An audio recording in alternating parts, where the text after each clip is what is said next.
بسم اللہ الرحمن الرحیم۔ السلام علیکم ناظرین، میں طارق اسماعیل ساگر آپ کی خدمت میں کچھ اہم معلومات لے کے حاضر ہو رہا ہوں۔ ناظرین کرام، پاکستان، ترکی اور آذربائیجان جو ہیں وہ ایسے اسلامی ممالک ہیں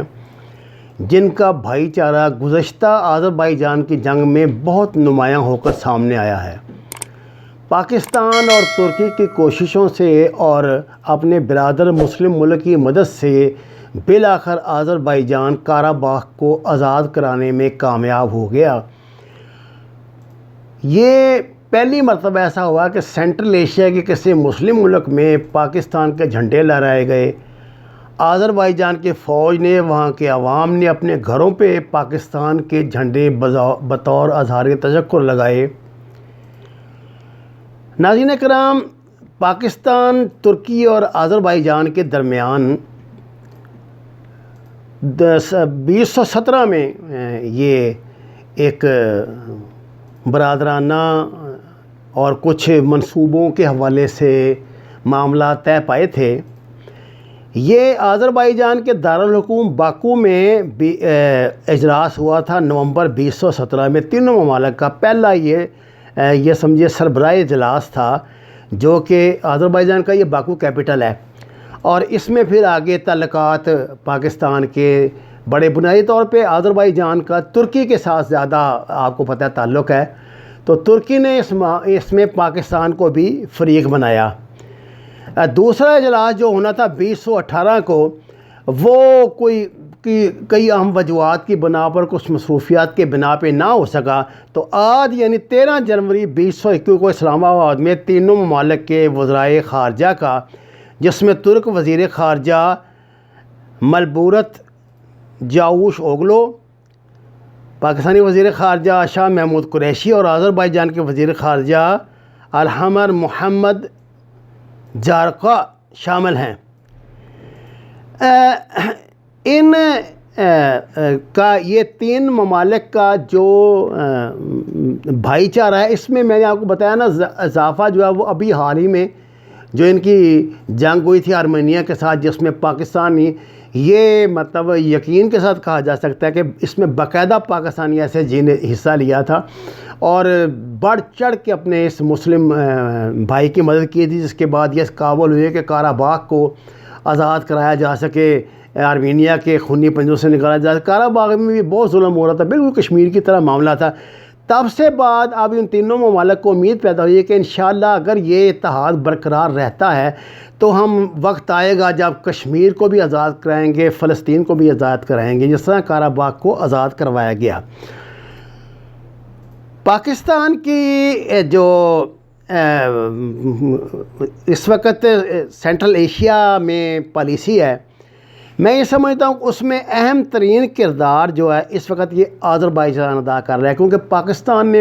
عرصہ پہلے، مطلب میں نے آپ کو اکثر بتاتا رہتا ہوں، یہ جو حکومت تھی میاں نواز شریف کی، جو دوسری حکومت تھی،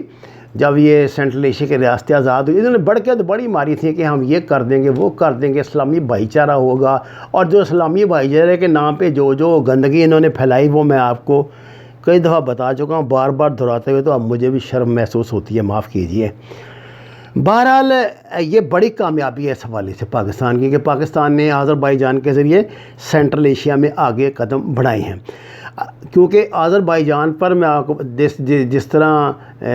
آذربائیجان پر بڑا اس کا مضبوط ہولڈ تھا انڈیا کا، جو ترکی کی مدد سے پاکستان نے توڑا ہے، اور الحمدللہ اب ہم ایک رشتے میں بنے ہیں۔ اور اس بات کو ہم بتاؤں، ترکی سے آذربائیجان، ایران اور پاکستان تک ایک ٹرین کا منصوبہ ہے۔ آپ تصور کیجئے، انشاءاللہ جب یہ منصوبہ قابل عمل ہوگا تو کتنا ایک انقلاب اس خطے میں آئے گا۔ یہ ایک بہت بڑی انٹرنیشنل ٹرین ہوگی، جو کبھی پاکستان، ایران اور ترکی کے درمیان چلا کرتی تھی۔ اب تو حالات ایسے نہیں رہے، لیکن انشاءاللہ یہ لائن اب دوبارہ جو ہے اس پہ کام شروع ہوگا، اور یہ ایک بڑا مطلب کامیاب معاشی بھی عمل ہوگا پاکستان کی طرف سے۔ ناظرین کرام، یہ آذربائیجان اور جو مختلف اور جو دوسرے ممالک ہیں اس خطے میں سینٹرل ایشیا کے ساتھ، ان کے ساتھ مل کے پاکستان کئی آذربائیجان کی مدد سے 5-6 پروجیکٹس پہ کام بھی کر رہا ہے۔ جلدی میں آپ کو ان کی تفصیلات بھی انشاءاللہ مہیا کروں گا۔ اور ٹرین سروس کا میں نے بتایا کہ جو استنبول سے چلے گی اور تہران سے ہوتے ہوئے پاکستان، افغانستان اور سینٹرل ایشین اسٹیٹس تک جائے گی، اور آپ اندازہ کیجئے کہ اس سے کتنا روزگار جو ہے وہ اس خطے میں بڑھے گا، اور کتنی اور امکانات انشاءاللہ اس سے پیدا ہوں گے۔ اچھا، یہ اجلاس جو ہے اکانومک جو ہمارے ہیں مسائل ان سے اور اس خطے میں جو دیگر جو تبدیلیاں آ رہی ہیں ان کے حوالے سے ہو رہا ہے، اور اس میں جو مجھے سب سے اہم بات لگی ہے وہ ہے یہ آذربائیجان کی جو ان کی پارلیمنٹ کے چیئرمین ہیں جناب ناصف جنگی۔ میں دیکھ کے اس لیے پڑھ رہا ہوں کہ ان ناموں کے سپیلنگ کا بہت مسئلہ بن جاتا ہے۔ ان کا ایک بڑا ایک ٹویٹ ہے جو انہوں نے کیا ہے۔ اس ٹویٹ میں انہوں نے، میں آپ کو بتاتا ہوں، انہوں نے کہا ہے کہ جناب ہم جو ہے نا وہ اس کی مودی کی جو پالیسیاں ہیں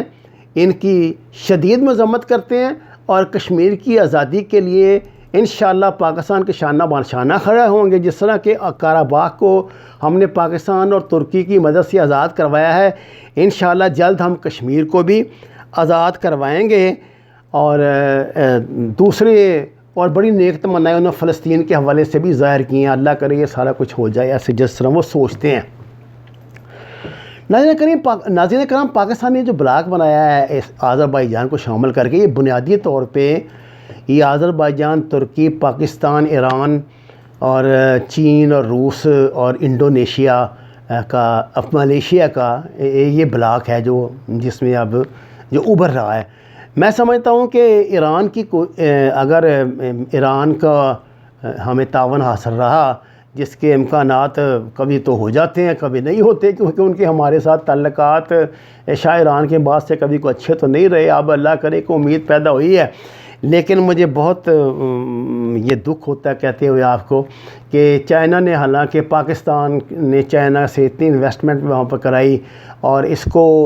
چابہار کو اس کا گوادر کا حصہ بھی بنایا، لیکن جو بائیڈن کی حکومت کے آتے ہی، چونکہ جو بائیڈن نے جو ان کے ساتھ وہ جو اوباما والا تھا ایگریمنٹ ہوا وہ رینیو کر دینا، جو ٹرمپ نے بند کر دیا تھا، تو ٹرمپ کے ساتھ تو بڑی دشمنی تھی ان کی۔ جو بائیڈن کی پالیسی یہ ہے کہ وہ ایران کے ساتھ تعلقات بہتر کرنے کی کوشش کرے گا، جس کے نتیجے میں یہاں پہ اب اس کی انٹری شروع ہو گئی ہے دوبارہ انڈیا کی، اور انڈیا کے جو وہ لوگ بھاگے ہوئے تھے ادھر سے چابہار سے، وہ پھر آنا شروع ہو گئے ہیں۔ اور پاکستان نے تو اپنی گڈ ول میں چابہار کو گوادر کا حصہ بنایا تھا کہ جو گوادر سے چابہار تک، چابہار سے گوادر تک گزرگاہ دی تھی ان کو۔ لیکن مجھے بہت دکھ کے ساتھ یہ کہنا پڑ رہا ہے کہ ایران ہماری توقعات پہ پورا نہیں اتر رہا، خاص طور سے جو یہ ہزارہ شیعہ بھائیوں کا جو یہ شہادتیں ہوئی ہیں، اس حوالے سے ایران نے جن جذبات کا اظہار کیا ہے وہ اس کو زیب نہیں دیتے تھے۔ ایرانی وزیر خارجہ نے اسے دہشت گردی اور یہ قرار دیا۔ یہ پاکستان کا اپنا مسئلہ ہے، یہاں دہشت گردی ہو یا امن ہو یا ہم ناچیں گائیں روئیں پیٹیں، ایران کا اس سے کچھ لینا دینا نہیں ہونا چاہیے۔ اور اس سلسلے میں ایک بڑی بدقسمتی یہ بھی ہے، شاید آپ لوگوں کو علم میں بات ہو، کہ جب یہ آذربائیجان اور آرمینیا کی جنگ ہو رہی تھی تو ایران آذربائیجان کے نہیں آرمینیا کے ساتھ کھڑا تھا۔ یہ اس کی اپنی پالیسی ہے، ہم اس میں کچھ کہہ نہیں سکتے، لیکن آرمینیا ایک خالصتاً عیسائی جو ہے ملک ہے، اور آذربائیجان بہرحال ایک مسلمان ملک تھا، اور میرے خیال 1 کروڑ سے زیادہ آذربائیجانی جو نسل کے جو لوگ ہیں وہ ایران میں بھی آباد ہے، جنہوں نے بڑے مظاہرے بھی اس حوالے سے کیے تھے، لیکن اس کے باوجود ایران نے جو ہے اس کی حمایت کی تھی آرمینیا کی، جبکہ وہ جانتا تھا کہ ترکی پاکستان اس کے ساتھ ہیں آذربائیجان کے، اور یہ ترکی اور پاکستان تھے جنہوں نے روس کو مجبور کیا کہ وہ آرمینیا کی حمایت سے ہاتھ اٹھائے، اور یہ قراباغ کا جو علاقہ ہے وہ جن کا حق ہے ان کا، آذربائیجان کا ان کو دے، جس پر روس نے، چین کا دباؤ بھی اس میں شامل ہے، یہ قدم اٹھایا تھا۔ اور اتنا اہم یہ ایک بہت بڑا کارنامہ ہے جو بڑی خاموشی سے انجام پا گیا۔ نہیں تو مسلمانوں کی تو 1 انچ زمین کوئی واپس نہیں کرتا، تو پورا ایک بہت بڑی اسٹیٹ ہے کہ ان کو واپس مل جانا۔ آرمینیا نے اس پہ بڑا شور مچایا تھا، بڑا ادھم مچایا تھا، لیکن وہ